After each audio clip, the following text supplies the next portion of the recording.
Në një kohë të largët, kur pemët flisnin dhe kafshët jetonin në harmoni me natyrën, në zemër të një pylli të madhe të gjelbër, jetonte një lepër i vogël por jashtëzakonisht i zgjuar që quhej Ari. Emri i tij nuk ishte zgjedhur rastësisht. Prindërit e tij e kishin quajtur kështu sepse që nga dita e parë e lindjes, sytë e tij të vegjël shkëlqenin me një inteligjencë të pazakontë për një kafshë kaq të vogël. Ari jetonte në një strofull të rehatshme në rrënjët e një lishe të vjetër, e cila kishte qenë shtëpia e familjes së tij për breza me radhë. Shtëpia e tij ishte dizajnuar me kujdes. Kishte disa dhoma të fshehura, tunele sekrete që çonin drejt vendeve të ndryshme të pyllit, dhe një dhomë speciale ku ai mbante koleksionin e tij të çmuar të librave që kishte gjetur apo këmbyer me kafshët e tjera të mençura të pyllit. Po, Ari ishte i veçantë sepse ndryshe nga lepujt e tjerë që kalonin ditët duke kërkuar ushqim dhe duke luajtur, ai kalonte orë të tëra duke lexuar dhe duke mësuar. Ai kishte mësuar të lexonte nga një bufon i vjetër dhe i urtë që jetonte pra një pellgu në skajin e pyllit. Bufoni, i cili quhej profesori Gumzhak, kishte qenë dikur librari i një universiteti të famshëm, por kishte zgjedhur të kalonte vitet e tij të fundit në qetësinë e pyllit. Çdo mëngjes, Ari zgjohej me të dalë dielli dhe fillonte ditën e tij me një rutinë të caktuar. Së pari, kontrollonte gjurmët përreth shtëpisë së tij për të parë nëse kishte pasur vizitor gjatë natës. Pastaj, merrte një dush të freskët në përrojën e vogël që rinte pranë shtëpisë së tij, dhe më pas udhëtonte drejt kopshtit sekret ku kishte mbjell perimet më të mira të pyllit. Kopshti i Arit ishte një mrekulli e fshehur. Ai e kishte krijuar në një grop natyrore që ishte mbrojtur nga pemët e mëdha dhe shkurët e dendura. Aty ai kishte mbjell karrota, sallatë, rrëpa dhe shumë perime të tjera të shijshme. Por më rëndësishmja, ai kishte mbjell bimë mjekësore që i kishte mësuar nga profesori Gumzhak, bimë që mund të shëronin plag, të lehtësonin dhimbje dhe madje të qetësonin nerva. Një mëngjes vjeshte, ndërsa Ari ishte duke punuar në kopsht, dëgjoi një zhurmë të fuqishme që vinte nga thellësia e pyllit. Ishte një ulërim e tmerrshme që bëri që të gjitha zogjt të ndalojnë së kënduari dhe gjetheja të dridheshin në pemë. Ari ngriti krahët e tij të gjata dhe dëgjoi me vëmendje. Ai e njohu menjëherë zërin, ishte Grim, ujku më i madh dhe më i fuqishëm i pyllit. Grim ishte i njohur nga të gjitha kafshët si një krijues i egër dhe i pandërshkrueshëm. Ai jetonte në një shpellë të errët në malin më të lartë të pyllit dhe zinte vetëm natën, duke gjuajtur kafshët më të vogla pa mëshirë. Por ajo që e bënte Grim më të frikshëm se ujqit e tjerë ishte fakti që ai ishte jashtëzakonisht i përtuar. Kur diçka nuk shkonte sipas planeve të tij, ai humbiste kontrollin krejtësisht dhe bëhej i paparashikueshëm. Ari, megjithse i vogël, nuk ishte kurrë frikacak. Përkundrazi, ai ishte shumë kurioz dhe gjithmonë kërkonte të kuptonte shkaqet e gjërave. Kështu që në vend që të fshihej si lepujt e tjerë, ai vendosi të ndiqte zërin dhe të zbulonte se çfarë po ndodhte.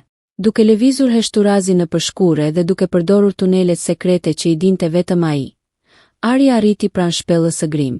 Atje, ai pa një pamje që e bëri të kuptonte shkakun e zemërimit të ujkut. Një grup gjuetarësh kishte vendosur kurthe përreth shpellës së Grim dhe kishte bllokuar daljet kryesore. Ujku ishte i burgosur në shtëpinë e vet. Grim po ecte nervozisht brenda shpellës, duke u lëritur dhe duke goditur smuret me koka. Gjurmët e tij të mëdha kishin krijuar një rrugë në tokën e shpellës nga ecja e vazhdueshme.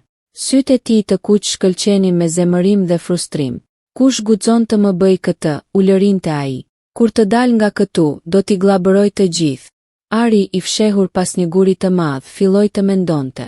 Ai dinte që gjuetarët do të ktheheshin së shpejti për të kontrolluar kurthet. Gjithashtu, ai e dinte që nëse Grim do të kapej, ekuilibri i pyllit do të prishej. Pavarësisht nga natyra e egër e ujkut, ai luante një rol të rëndësishëm në ekosistemin e pyllit. Duke përdorur inteligjencën e tij të mprehtë, Ari filloi të analizonte situatën. Ai vuri re që kurthet ishin të lidhura me litar të fortë, por litarët kishin një pikë të dobët. Ata ishin të lidhur me nyje komplekse pra një pemë të madhe. Nëse ai mund t'i priste ose t'i zgjidhte nyjet, Grim do të mund të dilte. Por sfida kryesore ishte se si të afrohej pranë kurtheve pa u vënë re nga gjuetarët që ishin duke patrulluar në zonë. Ari vuri re që gjuetarët ndiqnin një model të caktuar në patrullimin e tyre. Ata kalonin çdo 15 minuta pranë pemës ku ishin të lidhura kurthet. Lepuri i zgjuar filloi të hartonte një plan të hollësishëm. Ai do të duhej të lëvizte me shumë kujdes, të përdorte dijet e tij për nyjet, dhe të gjente një mënyrë për të komunikuar me Grim pa e bërë atë më të përtuar. Kur gjuetarët u larguan për patrullimin e radhës, Ari doli nga fshehja dhe u afrua pranë shpellës. Grim, I thirri ai me zë të ulët. Grim, më dëgjo. Ujku ndaloi se ecuri dhe ktheu kokën drejt zërit. Kush është atje? Pyeti me zë të ulët, duke u përpjekur të mos tërhiqte vëmendjen e gjuetarëve. Jam Ari, lepuri. E di që nuk jemi miq, por të dy jemi në rrezik nga këta gjuetar. Grim filloi të qeshte hidhur. Një lepër I vogël do të më ndihmoj mua. Kjo është absurde. Absurde apo jo, tha Ari me qetësi. Unë jam ai I vetmi që mund të të ndihmoj në këtë moment. Mund të shkatërroj kurthet, por kam nevojë që ti të qëndrosh I qetë dhe të më besosh. Grim e shikoi lepurin me dyshim, por situata e tij e dëshpëruar e bëri të pranonte. Çfarë do të bësh? Ari I shpjegoi planin e tij. Ai do të priste litarët e kurtheve, por Grim do të duhej të priste derisa ai të jepte sinjal. Nëse ujku do të dilte shumë herët, gjuetarët do ta shihnin dhe të dy do të ishin në rrezik. Kur të dëgjosh tingullin e një gufi 3 herë me radhë, atëherë del nga shpella dhe ik sa më shpejt që mundet, I tha Ari. Lepuri I zgjuar filloi punën e tij të vështirë. Ai përdori dhëmbët e tij të mprehtë për të përlitarët, por duhet të ishte shumë I kujdesshëm të mos bënte zhurmë. Nyjet ishin të ndërlikuara, por Ari kishte studiuar shumë lloje nyesh në librat e tij dhe dinte se si t'i zgjidhte. Teksa po punonte, ai dëgjoi hapat e gjuetarëve që po afroheshin. Me zemrën që I rahte fort, Ari u fsheh pas pemës dhe priti derisa ata të kalonin. Gjuetarët kontrolluan kurthet dhe u larguan, të kënaqur që gjithçka ishte në rregull. Pasi gjuetarët u larguan, Ari vazhdoi punën. Një nga litarët ishte veçanërisht I vështirë për të prë, por ai nuk u dorëzua. Përdori një gur të mprehtë që gjeti pranë dhe me durim të madh arriti ta prishte.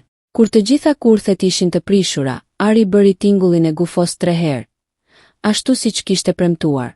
Grim doli nga shpella me kujdes, duke shikuar përreth për të siguruar që ishte I sigurt. Je I lirë, I tha Ari, por duhet të largohesh shpejt nga kjo zonë. Gjuetarët do të kthehen përsëri. Grim e shikoi lepurin me një shprehje të çuditshme në fytyrë. Për herë të parë në jetën e tij, ujku I madh dhe I frikshëm ndihej mirënjohës ndaj dikujt që ishte shumë më I vogël se ai. Pse më ndihmove? Pyeti Grim. Ti e di që unë jam armiku yt natyror. Ari buzëqeshi. Sepse në këtë pyll, të gjithë jemi të lidhur me njëri tjetrin. Ekuilibri I natyrës varet nga secili prej nesh.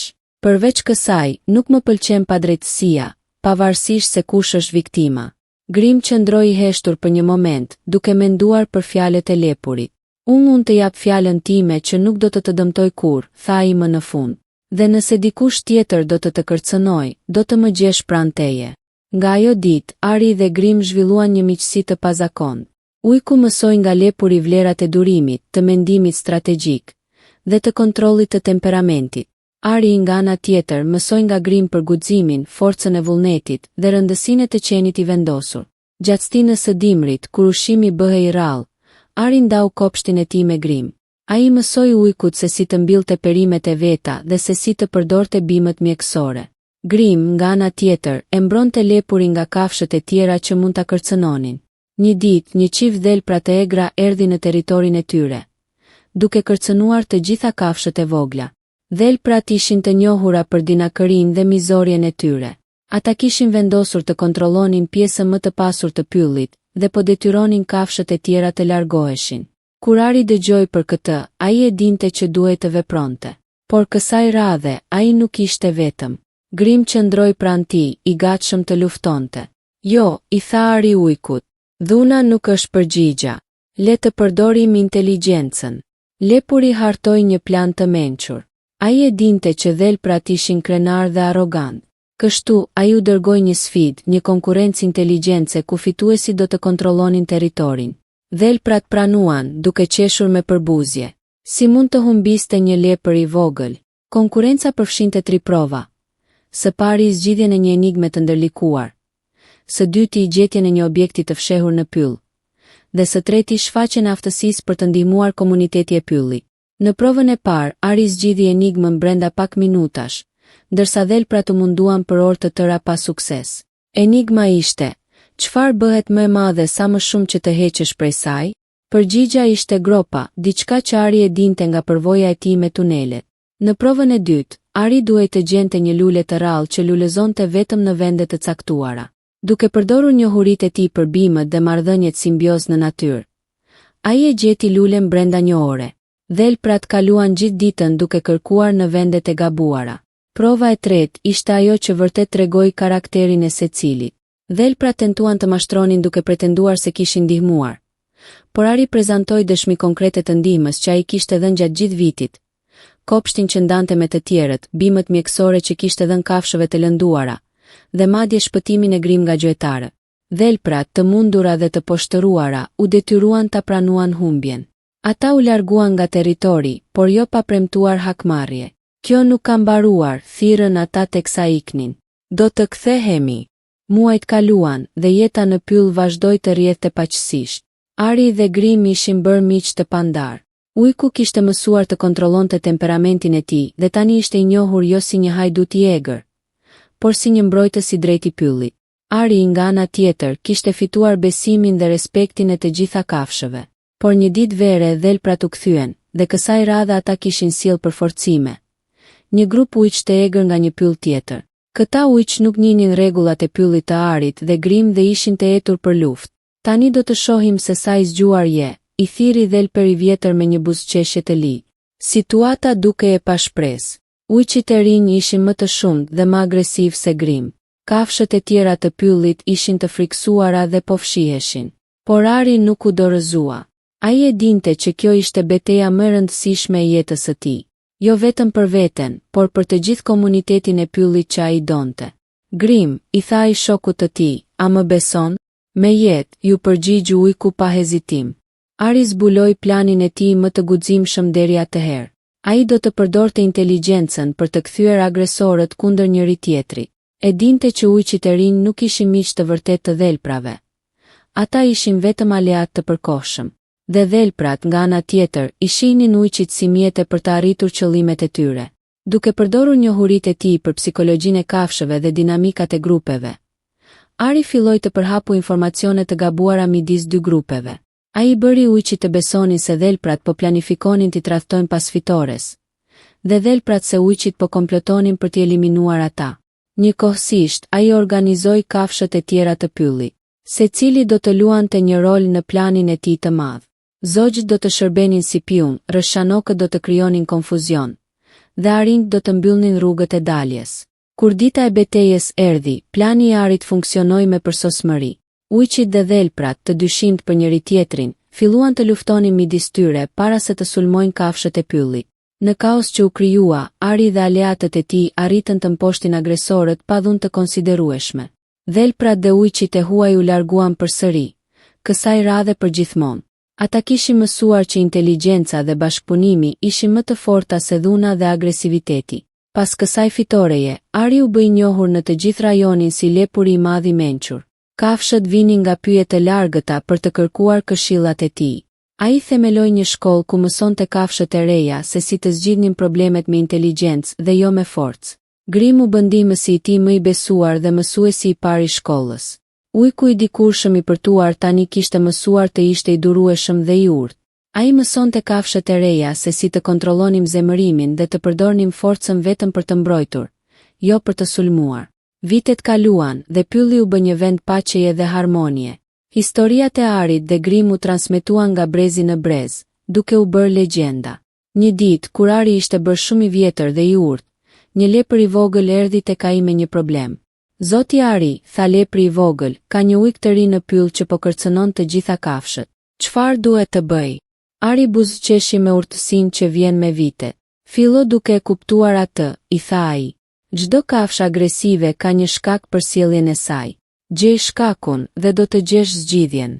Kjo ishte mësimi kryesor që Ari kishte mësuar gjatë jetës së tij. Që inteligjenca e vërtet nuk qëndron në aftësinë për të mundur të tjerët, por në aftësinë për t'i kuptuar dhe për të gjetur mënyra që të gjithë të mund të jetojnë në harmoni. Dhe kështu, historia e lepurit të zgjuar dhe ujkut të përtuar u bë një dëshmi për fuqinë e inteligjencës, të durimit dhe të miqësisë së vërtetë. Ajo tregon se edhe kafshët më të ndryshme mund të bëhen miq nëse janë të gatshëm të mësojnë nga njëri tjetri dhe të punojnë së bashku për një qëllim të përbashkët. Në fund, lepuri i vogël që dikur jetonte i fshehur nën tokë, bëri historinë më të madhe të pyllit, jo duke luftuar, por duke menduar, duke kuptuar dhe duke dëshmuar se zgjuarësia e kombinuar me zemërgjërsinë mund të mposhte çdo vështirësi. Dhe Grimm, ujku që dikur ishte i njohur për përtarjen dhe agresivitetin, u bë simboli i një të vërtete të thellë, që secili prej nesh mund të ndryshojë dhe të rritet, pavarësisht nga e kaluara jon, nëse jemi të gatshëm të hapemi ndaj mësimeve të jetës dhe miqësisë së vërtetë. Kështu përfundon përralla e lepurit të zgjuar dhe ujkut të përtuar. Një histori që na mëson se inteligjenca e vërtetë është ajo që na ndihmon të krijojmë harmoni në vend të konfliktit, dhe se miqësia më e fortë mund të lindë edhe midis armiqve natyror, kur ata mësojnë të respektojnë dhe të vlerësojnë njëri tjetrin.